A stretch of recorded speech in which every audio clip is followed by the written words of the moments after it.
Why did you left experimental music? Did you leave? This is a huge topic. Yeah, I know it. Did I leave? I don't know if I left. I still go to a lot of like shows and. But you don't make it anymore. Well, you know, what does experimentation mean? What? What does experimentation mean? Stop doing that. Yeah, because it's gonna stop the. I'm just being whole an conversation. asshole. Yeah, it's all good. I know. I'm still connected to a lot of experimental music and art communities, but I just don't choose to make it so much these days because I think a weird thing kind of happened, and this is just my personal observation from being in New York. In that making experimental music and listening to experimental music became this kind of weirdly privileged position. Yeah, I feel you. You know what I mean? Where the theory of it used to be of like, let's say noise music or improvised music. The concept of it used to be that it was like the most open, democratic music. Like anybody can join, anybody can play. You don't have to know an instrument. You don't have to have any training. Yeah. And anybody can participate. Like you cannot play an instrument. You can just make noise. We can play together. Yeah. You still can do that instead of you don't have any audience. Yeah. Or like a lot of audience. But just the concept of it used to be so democratic, and that's also kind of what attracted me Yeah. to it. Me You too. know what I mean? Me too. Yeah. It was like very liberating. It's like, wow, we can do anything and anybody can join. Like that's such a beautiful idea, you know? But what happened is that I think partly like that kind of community became increasingly institutionalized. Like it kind of became more in line with the fine art community, you know? A lot of experimental musicians, like now the path to like success is kind of becoming like a sound art person or doing like installations in galleries and museums and this kind of thing.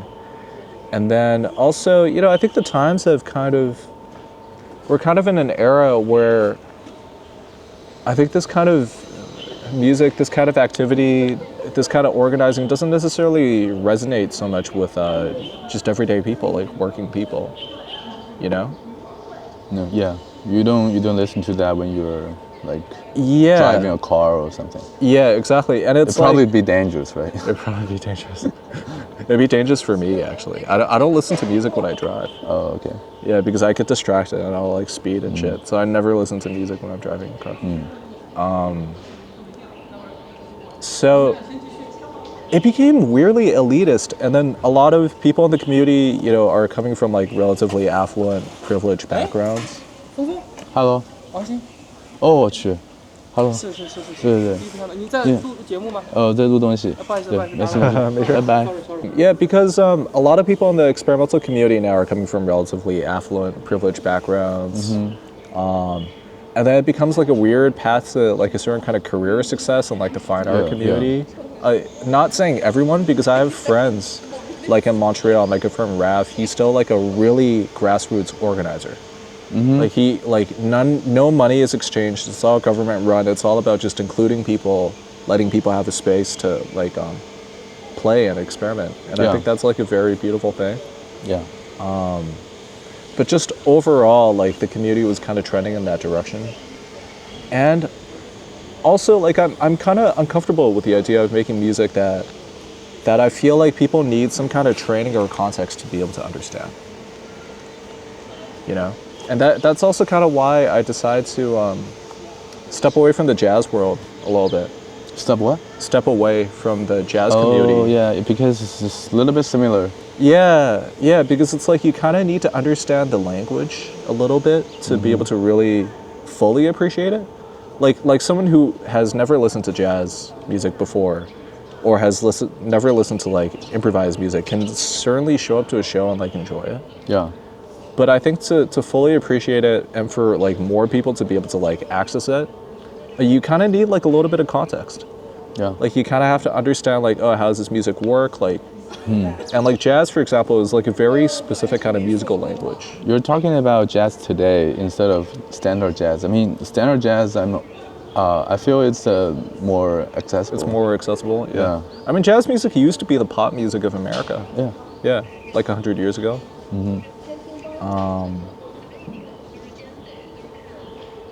So yeah, I think a lot of experimental music these days has like kind of a more academic or like more institutional affiliation. So and for me as someone who loves all music, like I love pop music, I love jazz music, I love classical music. I don't really, like, to me there's not necessarily a hierarchy to music. So I was like, why don't I do something that hopefully more people can actually relate to and listen to? Yeah. And to me that felt like a very populist thing to do, actually. It felt like that, weirdly enough, making pop music actually feels like a very populist and like non-elitist thing to do. Even though like technically pop music is it's like the most commercial, right, of all music forms. But I see pop music as just a form. It's like a form of music more than necessarily like a kind of market. It's a form created by the market. Would you say that? Created by the business models, or Well, the way it's based on popularity. So yeah, it's market driven, and yeah, I would it's say that, because yeah. of the market, the drive of the market, or the need to make profit, then forms this. It's also people driven too. It's culturally driven, like doing something yeah. that's most relevant. Yeah. You know? Somehow democratic. It actually kind of is. Yeah. Don't you think so? Yeah. If you Go ahead. but it depends on the space in which you do it from. I think if your only motive is to make money, then it's maybe not so democratic. It's more of an exploitative relationship. But I know what you mean. But in terms of I think for me, like, I just want to make good music, like whatever form I'm working in, whatever market I'm working in. I just want it to be good quality music that's done really well and has like spirit and love put into it. And that's basically it. Like, what if the mass majority loves shitty stuff and it's never coming back? And what will you do? I don't think it's possible for people to only like shitty stuff. I could see the argument for like people loving like a style of music that you don't necessarily love. Right. You know? But the world's too big for that. You know, I hear a lot of people cynically say, actually, like, oh, the masses, like, they just like shit. But I don't really agree with that. I think it's just a form. That's all. And with any form, there's examples of good music and like music that's of lesser quality, I think. What do you think the form is? That's also like impossible to define. The form, Like, as in comparison with jazz, then probably just lesser complex. although that's the thing with jazz too, actually, because if you watch interviews with Miles Davis, he specifically said, like, we don't use the word jazz. We don't classify our music as a style. Jazz to so many of the great musicians, the masters of the music, was a process. It was a way of making music. It was a method. Yeah. It was never a style. Like, they always rejected the label because they were like, once you label it as such, it's dead. Right. You know? Or you keep labeling it. Or you keep labeling it. Yeah. Yeah, so I think for me, what I want to do is to carry that spirit, or that process, but then just put in a different form. I had a partner making music with me when I was still doing experimental music. Yeah. He says experimental music is the music that's polluted by modern art, conceptual art. Well, then you can make the argument that all art has been polluted by conceptual art. You know what I mean?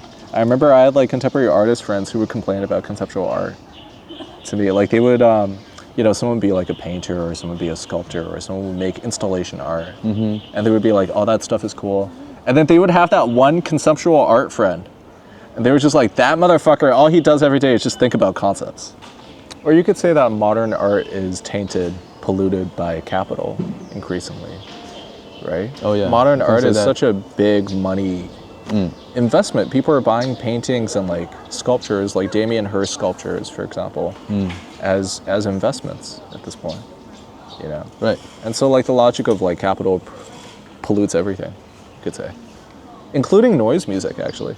And this relates back to the techno-feudal concept, because we're all on these platforms. Every single interaction becomes transactional, because every interaction is like on this public platform. It's all about like increasing your brand, you know. Everything is measured in terms of attention, how much attention you get, how much attention I get, how much engagement you get, how much engagement I get, the numbers you get, you know, etc. And so everything is kind of, you could say, influenced by this logic. A lot of the paintings that sell well are, just kind of like interesting things for rich people to collect, which is not that different from like what painting was, 300 years ago, actually. Yeah. It's the same thing. And that's kind of like with experimental music too. Like I went to the Noise Festival in Shanghai last year. It's like a beautiful event, like amazing event that they put together. The Yiba Zhaoying, like the first one last year. And there was a girl who pulled up in a Rolls Royce. Oh. You know what I mean? And then she left and her Rolls Royce with her chauffeur was like waiting for her. Who's waiting for her? Her chauffeur, like her driver. Oh, okay. Yeah. In her Rolls Royce, like just parked that. outside. Yeah. And so when I think about experimental music, like it's so complicated as a result, you know? But I want to make music for people. I mean, that's still everyone. That's still, quote, everyone, including who cannot pay their rent and the Rolls Royce girl. But I think it tends towards people who are more affluent, you know?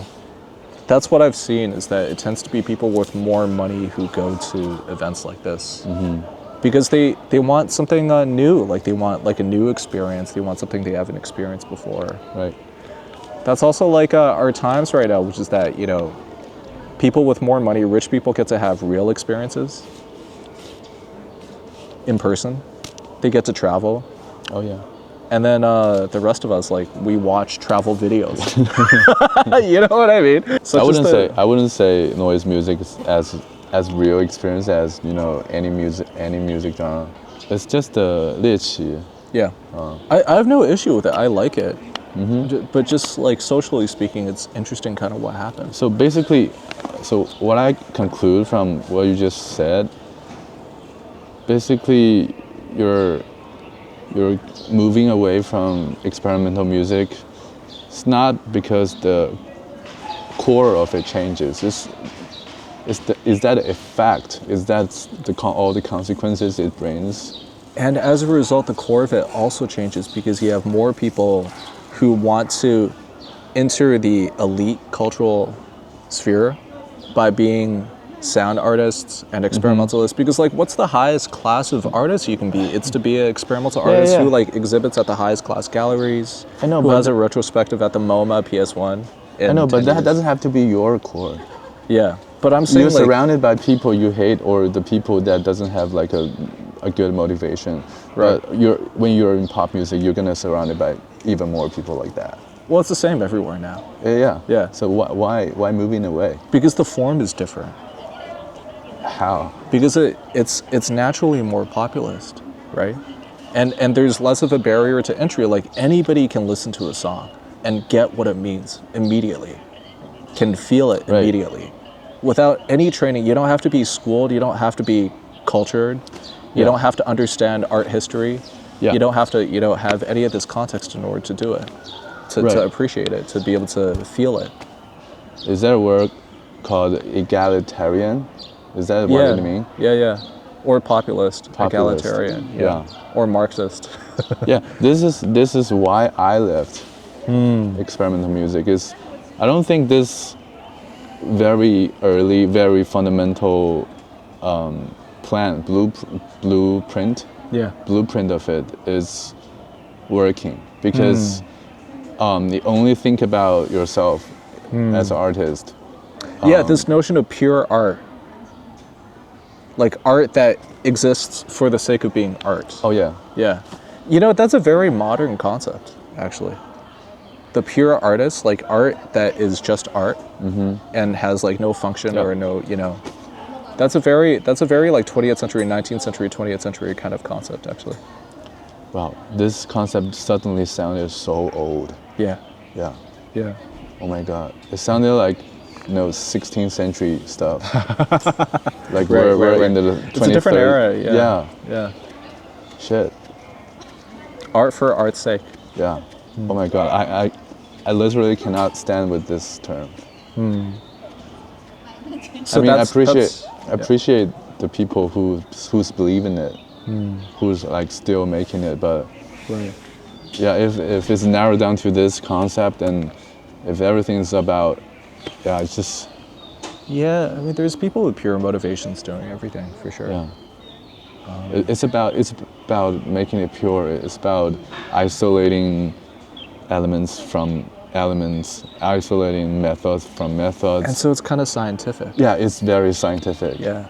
It's like a lab. A lot of experimental music was, like when I was in New York, for example, a lot of it turned more and more scientific. It was like you're not even, and like a lot of the masters, a lot of the great experimental music that I like to listen to or that I checked out, like they weren't necessarily thinking about this. Like it was intellectual, but it was also very intuitive. But then I think the direction it went amongst certain practitioners was that it became more and more scientific. Like you're supposed to disregard your feelings. Don't listen to your feelings. Like it's a scientific method. You can make, let's say, 1,000 sounds. You catalog all the sounds. You figure out a system to use the sounds. Like, you know what I mean? It became this kind of process. Just now it sounded like old shit, and now it sounds like white people old shit. Old white people shit. Old white people shit. Yeah. Like a list of 1,000 sounds. And it's the legacy of European rationalism. You can see it that way. Yeah. Scientific rationalism.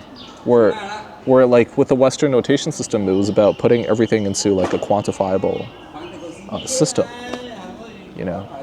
And then they did that with experimentation too, where it's like every timbre, every sound, every pitch, every duration, every rhythm. It's like a desire to. It's not outnumber is not a word, but to have control over everything. Yeah. Have everything or every to play possibility. God. That is kind of European legacy in a way, to play God, right? I don't know about that. In a way. Yeah, in a way. So that's why you left? Why you I left because the reason I left because I want to respect music more. I don't think living away or creating as a experimental artist in that form, in that one form, is worthwhile. Because I don't get to learn stuff. I'm supposed to abandon my skills or abandon any, I know I'm gonna acquire new skills, but I'm abandoning stuff like musicality, like rhythm, like harmonics, or abandoning the ability to resonate with my mom, my dad, like my relatives. Yeah, it's very deconstructionalist. Like you're deconstructing all the meaning until it's all like just like bits and pieces. None of it necessarily means anything. Yeah, and then you have to construct like a new theory of meaning that's like only relevant to you, basically. Yeah, and it makes me don't want to practice. Yeah. I love practicing. I love learning, like reasons I'm practicing guitar. It's not the reason I practice, but I start to think, oh, maybe in the future, when AI dominates all the other creation, but then people will appreciate like a really talented virtuoso at anything. I think because they like to watch people do that. I think that's the humanity in music. Yeah. That's why like when we go to see a live show, even though we have computers and like everything can be technically done like on a software, on a DAW, we still like to see people playing real instruments on the stage, right? Yeah. Nobody likes to see like someone just putting on a track and then like one person singing. Because the energy isn't there. Like there's something that happens when you have people in a live setting, musicians playing together, feeding off of each other's energy, feeding off the audience's energy. Yeah. And that cycle. Yeah. Yeah. Or losing energy if it's a shitty show. If it's a shitty show. Yeah. That's happened too. And actually, do we know any of our friends from the experimental scene are doing AI music? Because I think it's a good fit. It's a very good. They're probably going to. Yeah. I'd imagine. Yeah. It is gonna be a really good fit. And in the 70s, like there were already attempts at like creating software that was like an improvising software. Like computer music has always been part of it. Like George Lewis, I think, created like software instrument that could like improvise and like interact with you in real time through like FFT analysis or something like that. I don't know what they were doing. I think my controller does that too. Right. Somehow. I think it's also a sign that maybe you can't really deconstruct music like that. Like you tear it apart, but then there's still something else. There's like a spirit or a soul that's missing. Yes. Yeah. This is the reason I left. Yeah. I left that sort of experimental music. I think I still believe in experimenting. You just do other kinds of experiments. And also the fact of it's turning towards elitism is also a bummer. Yeah.